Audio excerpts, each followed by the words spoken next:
సామాజిక న్యాయ దినోత్సవం అని పేరు మీద తెలంగాణ రాష్ట్ర ప్రభుత్వం, కాంగ్రెస్ పాలనలో ఉన్న తెలంగాణ రాష్ట్ర ప్రభుత్వం, కానీ ముఖ్యమంత్రిగా మాత్రం ఆర్ఎస్ఎస్ ఏజెంట్ ఉన్నాడని మనం గుర్తుంచుకోవాల్సిన బాధ్యత ఉందని తెలియజేస్తున్నా. కండువా మాత్రమే రేవంత్ రెడ్డి మీద కాంగ్రెస్ ఉంది తప్ప లోపట భావాలన్నీ కూడా ఆర్ఎస్ఎస్ భావాలున్న ముఖ్యమంత్రి మనకు ఉండడం దురదృష్టకరమని మేము బాధపడుతున్నాం. ఎందుకంటున్నామంటే వర్గీకరణ మీద సుప్రీంకోర్టులో తీర్పు వెలువడుతున్న సందర్భంలోనే పూర్తి తీర్పు బయటికి రాకముందనే నేను చేస్తా అని చెప్తున్నాడు. అంటే క్లియర్గా ఏంటిదంటే తీర్పు వర్గీకరణ ఎట్లయినా చేయాలి కాబట్టి తీర్పు ఏదొచ్చినా నేను అమలు చేస్తానని ప్రకటన చేస్తున్నాడు.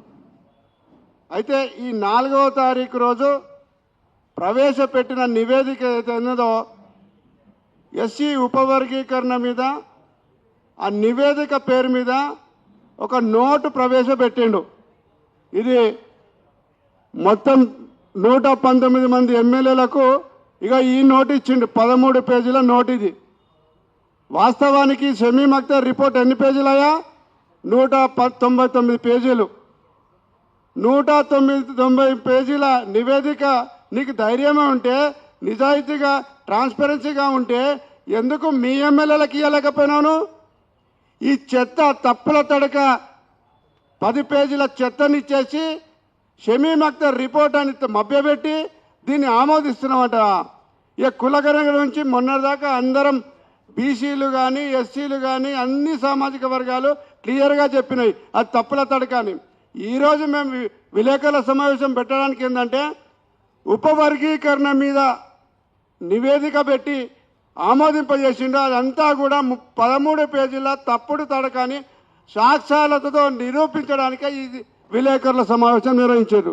అందులో మొదటి పేజీలో ఏం తప్పు ఉందో మీకు చెప్తాను.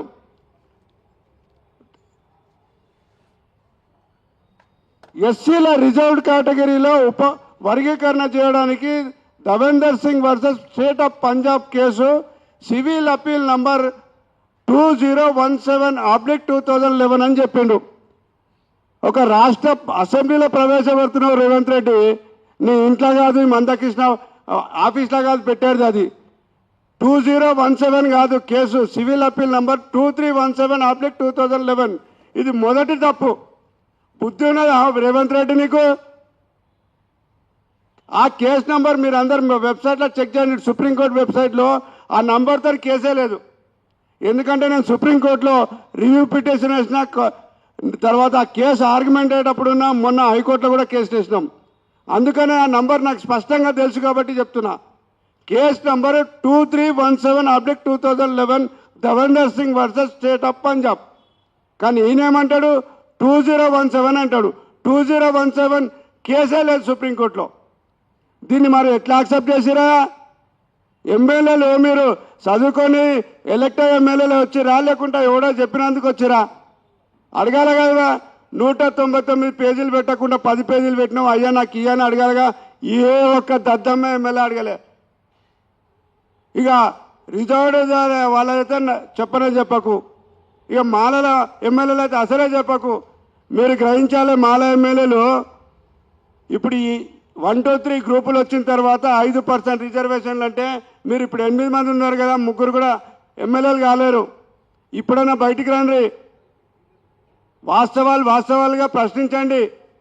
మీకు ఏదో టికెట్ ఇప్పుడు గమ్మునుకుంటే టికెట్ ఇస్తారనుకుంటే ఏం జరగదు. ఇక అయిపోయింది మీ దందంతా. ఇప్పుడైనా నిజాయితీగా బయటికి రండి అని పిలుపునిస్తున్నాం. ఇక దీంతో పాటు దీంట్లో ఎస్సీల జనాభా 2011 జనాభా పేర్కొన్నాడు. ఇది నేను చెప్పింది కాదండి, అసెంబ్లీలో ప్రవేశపెట్టిన బిల్లు. ఇదే రిపోర్ట్ను ఆమోదింపజేశారు. ఎస్సీల జనాభా వచ్చేసి మొత్తం 54,32,680. ఇది వాళ్ళు మొదటి పేజీలలో మొదటగా చెప్పింది. ఇప్పుడు ఈ సంఖ్య గ్రూప్ 1, గ్రూప్ 2, గ్రూప్ 3 అన్నీ కలిపి 54 లక్షలు ఉండాలి కదా. కానీ మీరందరూ కూడా ఒకసారి చెక్ చేయండి. ఎంత అన్యాయం అంటే గ్రూప్ ఏలో 1,71,265 దయచేసి ఎవరైనా క్యాల్కులేటర్ ఉంటే తీసుకోరి. గ్రూప్ 1లో 1,71,625, గ్రూప్ 2లో 32,74,377 గ్రూప్ 2లో, గ్రూప్ 3లో 17,71,682.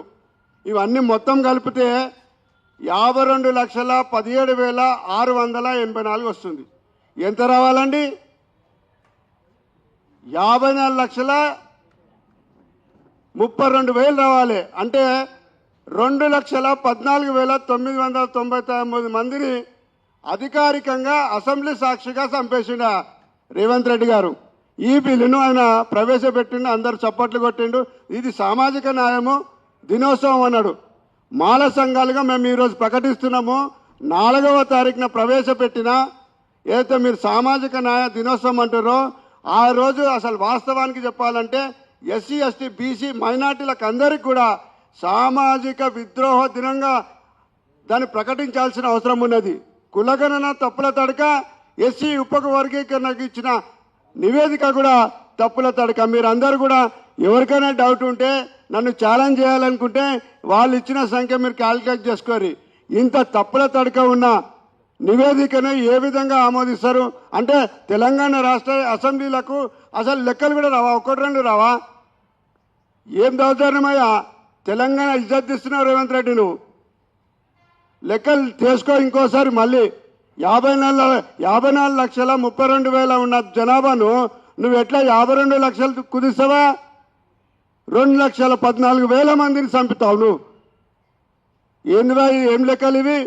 దీనికి ఆహా ఓహో ఇంద్రుడు చంద్రుడు అభినవ్ అంబేద్కర్ ఇంకా దద్దమ్మలు పాలాభిషేకాలు ఏందివా తమాషా చేస్తురా? తెలంగాణలోకి చదువు రాదని ముందే అంటుండే, ఇప్పుడైతే అధికారికంగా నిరూపించారు. ఇక ఇది ఈ విధంగా ఉంటే మాలలకు ఉద్దేశపూర్వకంగా 5.5 పోస్టులు ఏవైతే ఇచ్చారో 5%, దాంట్లో కూడా కుట్ర దాగింది. రోస్టర్ పాయింట్లో చాలా న్యాయం చేస్తున్నాడు. ఎట్లా న్యాయం చేసిండంటే మీరే చెప్పిండు సోదరులారా. 1 2 3 4 5 6 7 ఉంటుందా లేకుంటే 7 2 ఉంటుందా? ఇక ఈయన ఇచ్చిన దాంట్లో ఫస్ట్ గ్రూప్ వాళ్ళకు 7 పాయింట్ అంట రోస్టర్ పాయింట్. ఏ విధంగా పెట్టురా? ఈవెన్ రామచంద్రరాజు కమిషన్లో కూడా ఫస్ట్ గ్రూప్ వాళ్ళకు అప్పుడు ఏ ఉండే పాయింట్ నెంబర్ 2 ఇచ్చిండు. ఈడ కూడా 2 ఇవ్వాలి కదా. ఏం సామాజిక న్యాయం గిదా? సామాజిక న్యాయం ఎక్కడున్నారా నాయన మీరు? 1-2లలో 2వ ముందు వస్తుంది, 7వ తర్వాత వస్తుంది రా బాబు. నేను ఎందుకు చెప్తున్నానంటే గ్రూప్ 2కు 2 ఇచ్చిండు, గ్రూప్ 1కు 7 ఇచ్చిండు. పోనీ కింద గ్రూప్ 3కు 16 పాయింట్ రావాలి కదా, 22వ పాయింట్ ఇస్తాడు. అంటే 3 ఉద్యోగాలు వస్తే 4వ ఉద్యోగానికి 22వ పాయింట్ మాలలకు వస్తుంది. ఇది ఏం సామాజిక న్యాయమరా తమ్ముడు? ఏమా షమీమ్ అఖ్తర్ ఇది నువ్వు తయారు చేసిందా లే మందకృష్ణ ఇచ్చిందా? ఫస్ట్ అది చెప్పు, నాకు డౌట్ ఉన్నది. ఎందుకంటే మాకు 9% ఉన్నాం, 9 అని అప్పుడు అన్నాడు. ఎప్పుడు రిపోర్ట్ వచ్చేదాకా అదే 9 ఆడబెట్టాడు. ఇంకా ఎందుకు మందకృష్ణ ఇచ్చిండు ఆ రిపోర్ట్ అని నేను అంటున్నానంటే, గత ఏబిసిడీలలో బిలో 18 కులాలు ఉంటాయి. ఇప్పుడు 1 2 3 గ్రూప్లో కూడా 2 గ్రూప్లో అదే 18 కులాలు ఉంటాయి. మాలలు మాత్రం పెరుగుతారు, 25 నుంచి 26 అవుతారు. ఏలో ఉన్న వాళ్ళు ఇప్పుడు ఈ గ్రూప్ 1 వాళ్ళు 18 కులాలు అవుతాయి. అంటే వాళ్ళ జనాభా సంఖ్య అంతనే ఉండాలి. ఇంకో పెద్ద కుట్ర జరిగింది. ఇప్పుడు ఈ 22వ పాయింట్ కూడా మీకు చెప్పదలుచుకున్న 22 మహిళ ఎస్సీ మహిళది. అంటే మాల మహిళకు పోస్ట్ వస్తుంది. 4వ పోస్ట్ కూడా ఎస్సీ మాల మహిళకు పోస్ట్ వస్తుంది. అంటే ఎస్సీ జనరల్కి అది కాదు. అంటే 5 పోస్టులు అయిన తర్వాత కానీ మాలలకు ఉద్యోగం వచ్చే పరిస్థితి లేదు. దయచేసి ఇది ఇది ఇప్పుడు చెప్పండి, ఇది సామాజిక న్యాయమా లేదా సామాజిక న్యాయాన్ని కూని చేసిన దినమా? మీరు చెప్పాల్సిన అవసరం ఉన్నది. ఎంత అన్యాయమో! జస్టిస్ రామచంద్ర కమిషన్ అప్పుడు కూడా ఇంత అన్యాయం జరగలే. అప్పుడు ఏ గ్రూప్ వాళ్ళకు రోస్టర్ పాయింట్ 2 ఉండే, బి గ్రూప్ వాళ్ళకు రోస్టర్ పాయింట్ 7 ఉండే, సి గ్రూప్ వాళ్ళకు రోస్టర్ పాయింట్ 16 వచ్చింది. అప్పుడు 3వ ఉద్యోగం మాకు వస్తుండే. కానీ ఇప్పుడు షమీమ్ అఖ్తర్ పేరు మీద మీరు ఆమోదింపజేసిన తప్పుల తడక నివేదికల్లో రోస్టర్ పాయింట్ పేరు చెప్పి కూడా మాకు అన్యాయం చేస్తారని ఈ సభాముఖంగా మనం తెలియజేసుకుంటున్నా. ఏం సామాజిక న్యాయంకి అసలు ఎన్ని తూట్లు పడిచిరో స్పష్టంగా తెలుస్తున్నది. రోస్టర్ పాయింట్లో ఎందుకు నువ్వు మా అధికారులకు ఎక్కువ ఇచ్చినావు మీరు చెప్పాల్సిన అవసరం ఉన్నది. ఇంకోటి, గ్రూప్ 2లో 32 లక్షలు కేవలం మాదిగ సామాజిక వర్గం ఉంటే కేవలం 44 మంది, మిగతా 17 కులాలు ఉంటాయి. అంటే 44,000 మంది పోటీ ఉంటుంది ఆ 32 లక్షలకు. కానీ మాలలకు 2,44,000 మందితో ఈ 15 లక్షల మంది పోటీ పడాలి. ఇది ఎక్కడ సామాజిక న్యాయమా? నీకేమో 44 మందితో 1,000 మందితో పోటీ ఉంటుంది, మాలలకేమో 2,44,000 మందితో పోటీ చేయాలి మేము. ఇంకో పెద్ద కుట్ర ఏం జరిగిందంటే, మిగతా అత్యధిక జనాభా ఉన్నది 1,17,000 మంది బేడ బుడిగ జంగాలు, అది మాదిగ కులంలో ఉండే గతంలో. నెక్స్ట్ వాళ్ళు తింటారని ఒక కుట్రపూరితంగా, వాళ్ళ మీద ప్రేమ కాదండి, బుడిగ జంగాలు మోసపోతున్నారు, ఎప్పుడు మొదటి నుంచి మోసపోతున్నారు, ఇప్పుడు కూడా మోసపోయారు. అలా తీసి ఏలబెట్టారు. ఎందుకంటే వాళ్ళు వస్తే ఇట్లా 1,50,000 మందితో పోటీ అవుతుంది కాబట్టి ఆ పోటీని తప్పించాలంటే బేడ బుడిగ జంగాలను గ్రూప్ 1లో వేసారు. ఎంత అన్యాయం చేశారో మీరు చెప్పాల్సిన అవసరం లేదు. అందుకే నేను ఈ రిపోర్టు షమీమ్ అఖ్తర్ రిపోర్ట్ కాదు, మందకృష్ణ రిపోర్ట్ అని చెప్తున్నాను నేను. ఇక ఈ ఆశకు అద్దె లేకుండా పోయింది. ఇలా తొండి ఎంత ఉంటుంది అంటే, మాదిగా తొండి ఎంత ఉంటుంది అంటే 9%తో కాకుండా మాకు 11% అంటాడు. అరే మొత్తం తీసుకోరు హైదరాబాద్, ఊకే ఎందుకు మాకు లొల్లివి? మాకు ఈడబ్ల్యూఎస్లో పంపించేరి, అది 10% ఉంది, అన్న బతుంది, మహాత్మా గౌరవమైన బతుంది. ఊకే అంటరాని వాళ్ళు ఈ మానభంగాలు అత్యాచారాలన్నీ తగ్గుతాయి. ఏం తమాషా అవుతుందా మందేలియా? ఏం మాట్లాడుతున్నావు? 11 కావాలా? అడిగేటోళ్ళు లేరానా? ఎట్లయితుందా 11 నీకు? నువ్వు ఇచ్చిన రిపోర్ట్లోనే 2,14,000 మందిని చంపిండువా మీ రేవంత్ రెడ్డి. రేవంత్ రెడ్డి గారు, మీ ఆర్ఎస్ఎస్ భావజాలని తగ్గించుకోండి. నీ గవర్నమెంట్ నిన్ను ముఖ్యమంత్రి చేయడానికి ముందు వరుసలో ఉండి పోరాటం చేసిన మాలలం మేము. ఈరోజు మాలకు తూట్లు, సామాజిక న్యాయం పేరుతోని తూట్లు పరుస్తూ మాకు తీరని అన్యాయం, దేశంలో మాలలకు రేవంత్ రెడ్డి చేసినంత అన్యాయం ఇంకెవ్వరు చేయలేదు, ఈవెన్ చంద్రబాబు కూడా చేయలే.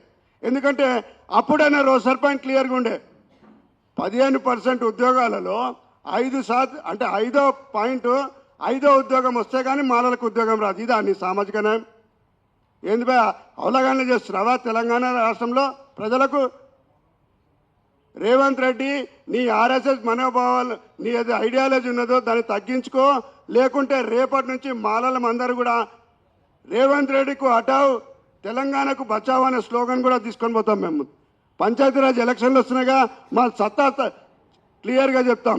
అందుకని నేను ఏమంటున్నానంటే, ఈ తప్పుల తడక ఏదైతే నివేదిక ఉన్నదో, ఈ నివేదికను అందరూ కూడా మీ ఏరియాలలో ఈ తప్పుడు నివేదిక రిపోర్ట్లను తలగబెట్టే కార్యక్రమం తీసుకుపోయి అందరూ కూడా, ఎందుకంటే కేసు నెంబర్ తప్పు ఉంటుంది, జనాభా లెక్కలు ఒక పేజ్లో ఒకటి ఉంటుంది, ఇంకో పేజ్లో ఒకటి ఉంటుంది, రోస్టర్ పాయింట్తో మాలకు నష్టం చేసింది. కాబట్టి అందరూ కూడా ఈ రిపోర్ట్ను తలగబెట్టే కార్యక్రమం తీసుకోవాలని పిలుపునిస్తున్నాం. దాంతోపాటు కామ్లే గారు చెప్పినట్లు తప్పకుండా భవిష్యత్తులో జరిగే కార్యక్రమం పేరు మీరు ఇప్పుడే రాసుకోర్రి. సామాజిక న్యాయ విద్రోహ దినంగా మేము భారీ బహిరంగ చేస్తామని పిలుపునిస్తున్నాం. ఇదే విధంగా సామాజిక న్యాయాన్ని కూనీ చేసిన అంతకుడు కూడా రేవంత్ రెడ్డి అని ప్రకటిస్తామని హెచ్చరిస్తున్నాం. కావున ఇక్కడ వచ్చిన అందరి వాళ్ళం కూడా అందరి చేతిలో ఈ రిపోర్ట్ ఉన్నది. కాబట్టి ఇప్పుడు సెన్సస్ మీద దాదాపుగా 30-40 ఏళ్ల నుంచి పనిచేస్తున్న బాబాసాహెబ్ గారు మాట్లాడే ముందు ఈ ప్రతులను తలగబెట్టిన తర్వాత సార్ మాట్లాడాలని పిలుపునిస్తూ అందరం కూడా ఈ ప్రతులను కాలబెట్టేందుకు అందరు కూడా లేవాలని విజ్ఞప్తి చేస్తున్నాం. జై భీమ్, జై భారత్. ఇక్కడ భావనా సాహెబ్ గారు సెన్సెస్ మీద, ఎందుకంటే రాష్ట్ర విభజన 2014లో జరిగినప్పుడు తెలంగాణ రాష్ట్ర గొడవనే విద్యా ఉద్యోగాలు ఉపాధి మీద ఉన్నప్పుడు, నిధుల మీద ఉన్నప్పుడు 2011 సెన్సెస్ ను తీసుకోవడం మాత్రం నిజంగా చాలా దుర్మార్గం. రేవంత్ రెడ్డి ఆ రోజు చంద్రబాబుతో ఉన్నాడు, తెలంగాణ ఉద్యమంతో లేడు కాబట్టి రానియం రేవంత్ రెడ్డి తెలంగాణ ఉద్యమం చేసినోడు కాదు కాబట్టి, చంద్రబాబు నాయుడుతో ఉన్నాడు కాబట్టి 2011 సెన్సెస్ ను పరిగణలోకి తీసుకోవడం జరిగింది. రాష్ట్ర విభజన తర్వాత కొత్త సెన్సెస్ చేసి మాత్రమే సుప్రీంకోర్టు జడ్జిమెంట్ ను उसमें डाल दो जलते रहता डालो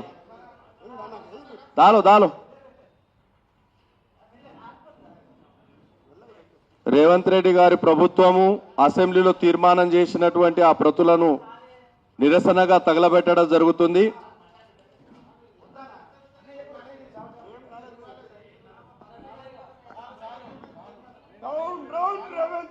డౌన్ రేవంత్ రెడ్డి